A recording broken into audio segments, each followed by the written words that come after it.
This series presents information based in part on theory and conjecture.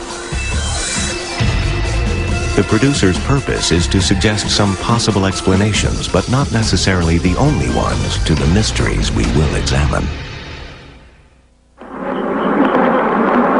A deadly bee is spreading northward toward the United States. A scientific test of their aggressiveness was attempted in Brazil by bee expert Dr. Norman Gary.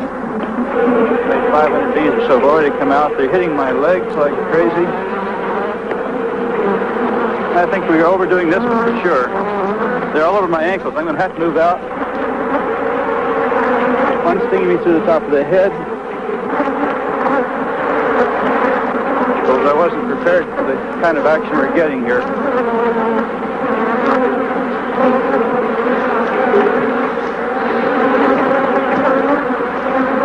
One just got inside my veil.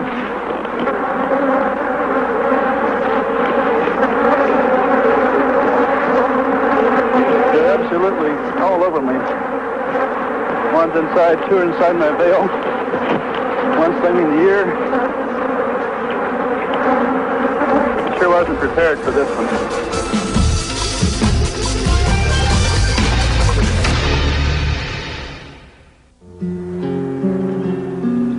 The majestic hills that surround Rio de Janeiro usually protect this beautiful city from the jungles beyond. On September 16th, 1965, however, a swarm of killer bees attacked in downtown Rio.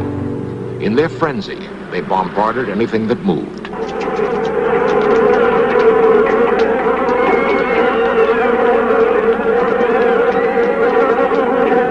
60 people were badly stung. A fierce new breed of honeybee now threatens the once happy partnership between man and bee. It is a threat, however, that must be met with understanding, not fear. Frightening as it seems, the killer bee deserves our respect.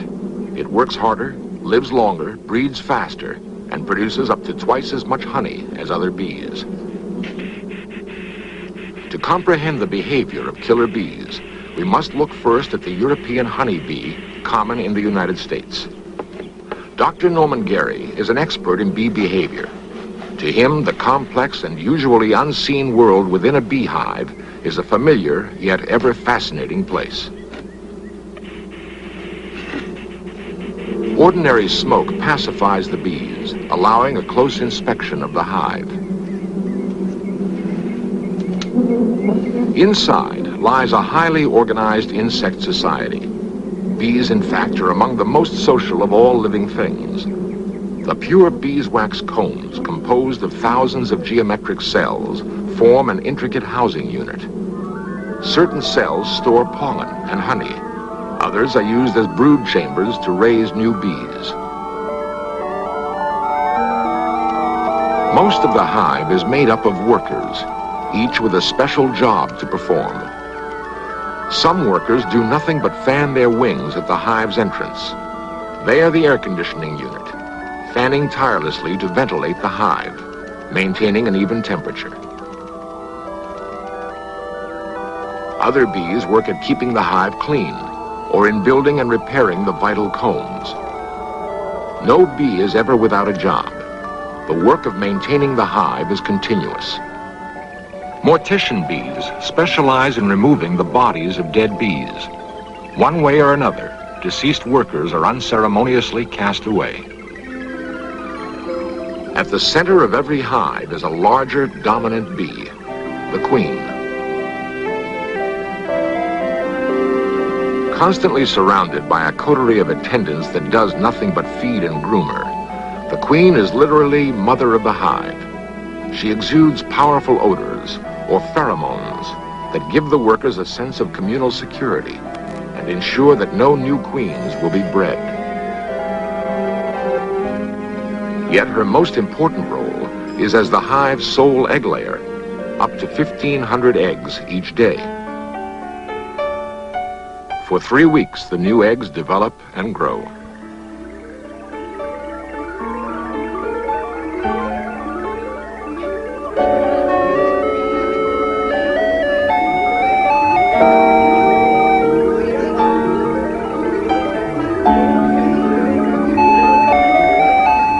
the bees emerge as fully formed adults.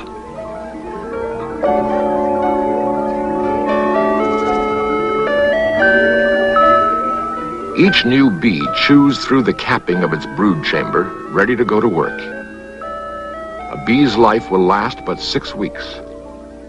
Yet before it joins the active hive, a young bee cleans its own brood chamber to make room for the next generation of young.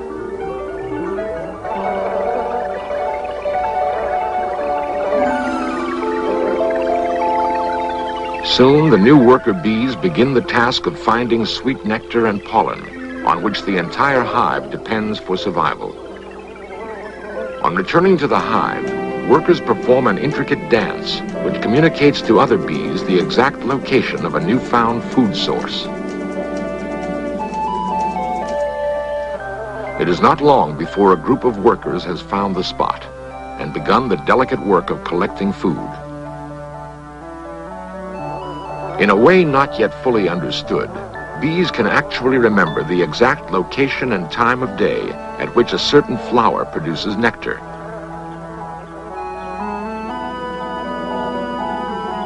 On returning to the hive, no worker gains easy admittance. It must first pass the scrutiny of a guard bee, a specialized worker who is constantly on the alert for unwanted visitors. Once inside, nectar is given to another worker. Later, it will be transformed to honey and stored. About once a year, the population of a hive begins to exceed its limits. The workers make preparations to produce a new queen. Meanwhile, at least half the colony gathers around the reigning queen. It is a phenomenon known as swarming. Suddenly, the swarm leaves the hive. They fly away and find a new place to live.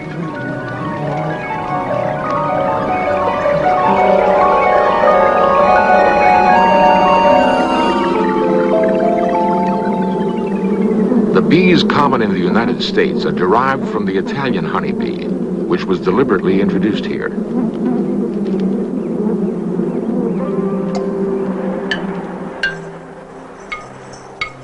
In Africa, there are also honeybees. In most ways, they are like the bees in North America. Yet in some respects, they are very different. Thousands of years of evolution in a harsh environment has made them a nervous, nomadic race. They breed much faster and swarm more often than other bees. They also work longer, carry more nectar, and produce more honey.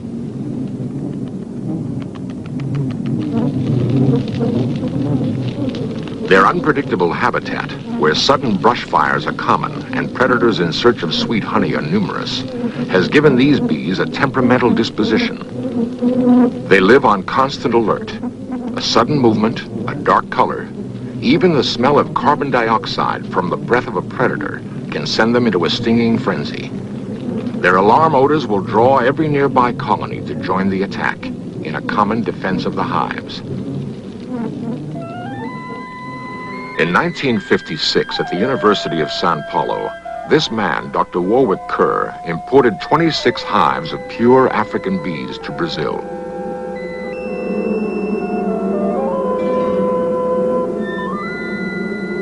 His purpose was to try to breed the perfect honeybee, a kind of super bee which combined the hard-working, high honey-producing aspects of the African bee with the docile characteristics of the European bee. The African bees were prevented from escaping by queen excluders, metal grills that allow workers to pass through, but keep the larger queen inside the hive. Bee experts from around the world frequently come to the University of Sao Paulo.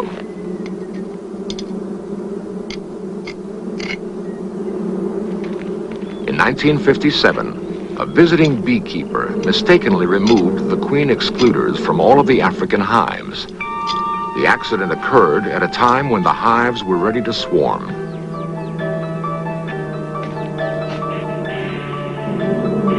With nothing to stop them, the African queens and their colonies easily escaped into the wild.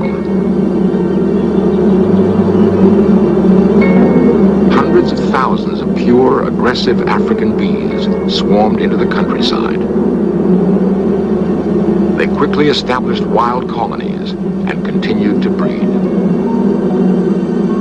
Though no one suspected it at the time, the accidental escape of the African bees was the prelude to disaster.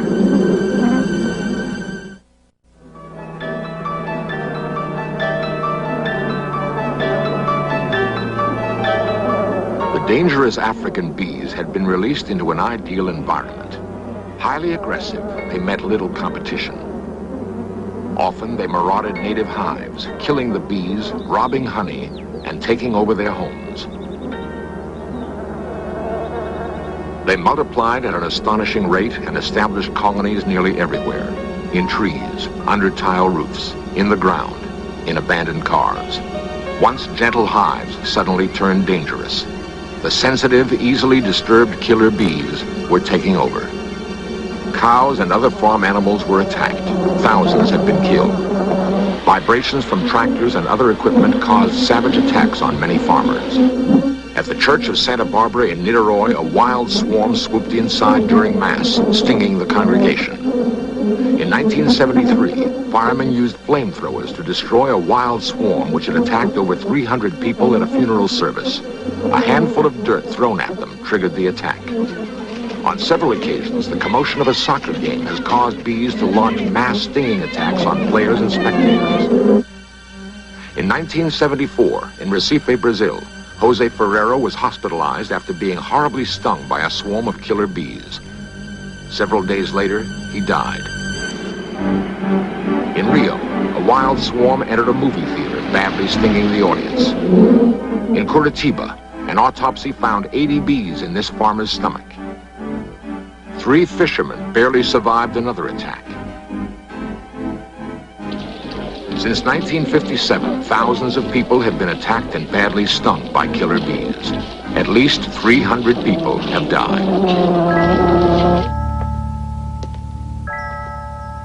Today, at the University of São Paulo, where the bees was set free, scientists are using genetics to try to solve the problem that genetics created. Using various types of bees, bold and intriguing experiments are being attempted. All are focused on taking the killer instinct out of the killer bee. One technique is artificial insemination.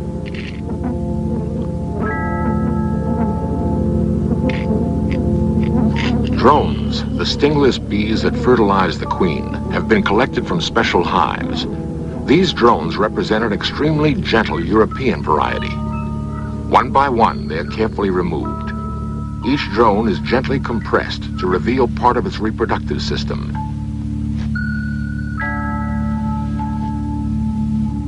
With a special micro syringe, drone semen is delicately drawn away.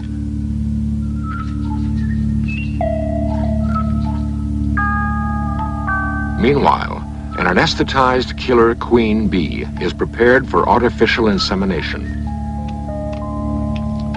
The syringe containing semen from the drone is inched into position. Slowly, the captive queen is inseminated. Her genetic character is thus deliberately altered by science. The queen is then introduced into a hive. If the experiment is successful, the queen's eggs will bear a gentler bee. The hive will become less aggressive. Yet such experiments have had little impact.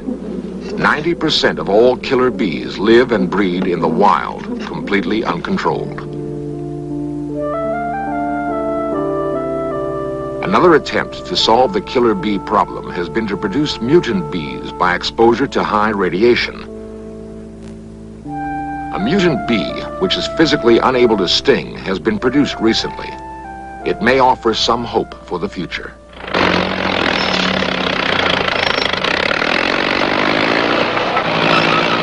In the movie Savage Bees, Dr. Norman Gary reenacted an actual killer bee attack.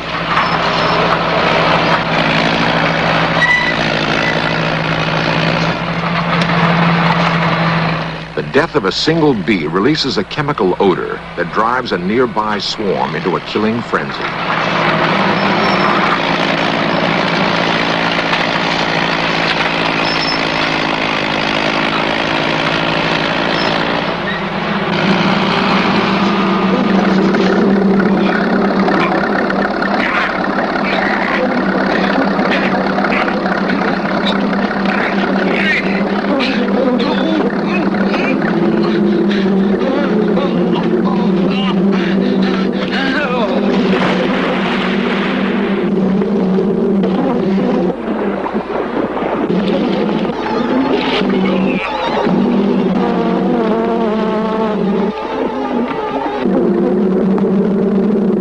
Since the escape of this bee near Sao Paulo in 1957, the bees have rapidly migrated throughout most of South America.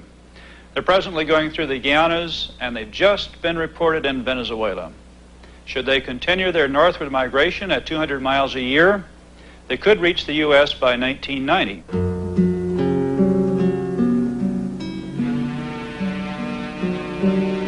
Killer bees could reach the United States much sooner, simply by stowing away on a ship bound for our shores. In 1972, at Richmond Harbor near San Francisco, a swarm of bees was found aboard a freighter. Before they spread, they were destroyed. The world's top experts identified them as killer bees. It turned out later they were mistaken. The problem is that killer bees and the honey bees common in the United States are nearly identical. As a result of the Richmond Harbor incident, a sophisticated technique to identify killer bees was invented. Wings and other body parts of suspect bees are carefully dissected.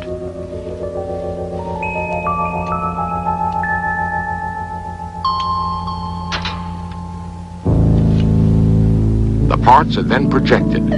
25 specific features are precisely measured and recorded.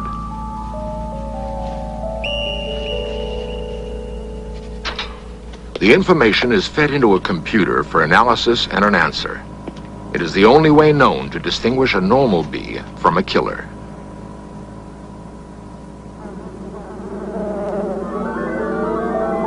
When the killer arrives here, there may be an additional impact. Every year, honeybees are used to pollinate billions of dollars worth of agricultural crops. The aggressive, hard-to-handle killer bee could make this impossible. The killer bee now predominates in most of South America, and it's spreading fast, quickly liquidating the few docile colonies that remain. This year, Dr. Gary visited the University of Sao Paulo.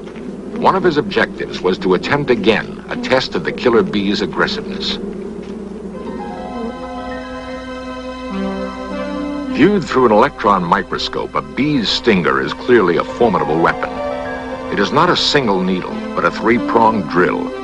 The main shaft pierces the victim, while two jagged arms alternately stab downward, pumping venom.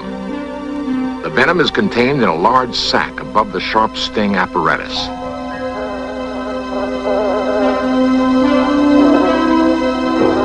Once inserted, the stinger will keep working until all the venom is pumped in. Wearing a special protective suit, Dr. Gary began the test. All that was required to arouse the bees was to dangle a black leather patch at the hive entrance. Killer bees react violently to black. A second patch on Dr. Gary's chest measures the intensity of the attack. 200 bees around my veil. The patch now is being stung. There must be 50 bees already have stung this patch on my chest. I'll continue to get them out. This is a maximum response. So far, I have received no stings. I hope at this moment there are no openings in my veil.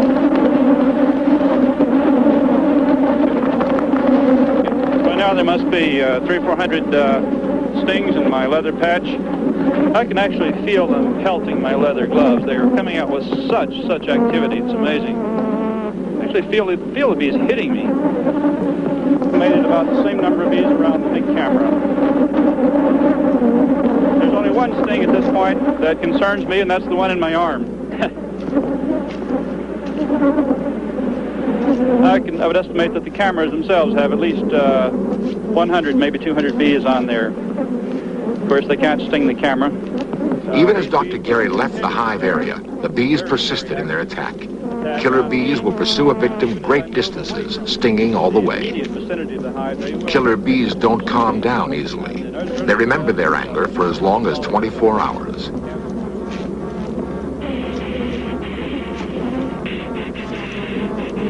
Long after the experiment was over, 500 yards away from the hives, even smoke would not stop numerous bees from continuing their attack.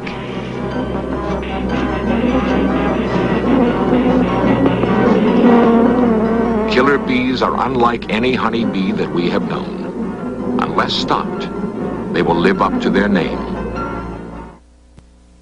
Steadily, millions of killer bees are swarming northward toward the United States.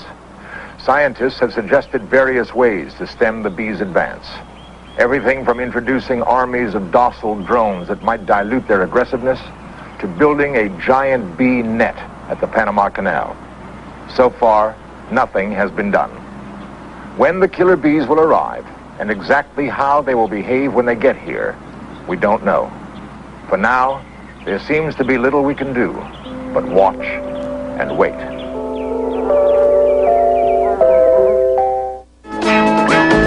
Coming up next, In Search Of continues with a look at fire ants on the march across the southern United States. Then 20th Century with Mike Wallace investigates the unsettling cases of murderers Charles Manson and John Wayne Gacy. And later tonight, it's an all-fun, all-family challenge as the Great American History Quiz tests your knowledge of America's heroes and villains at 8 here on the History Channel, where the past comes alive.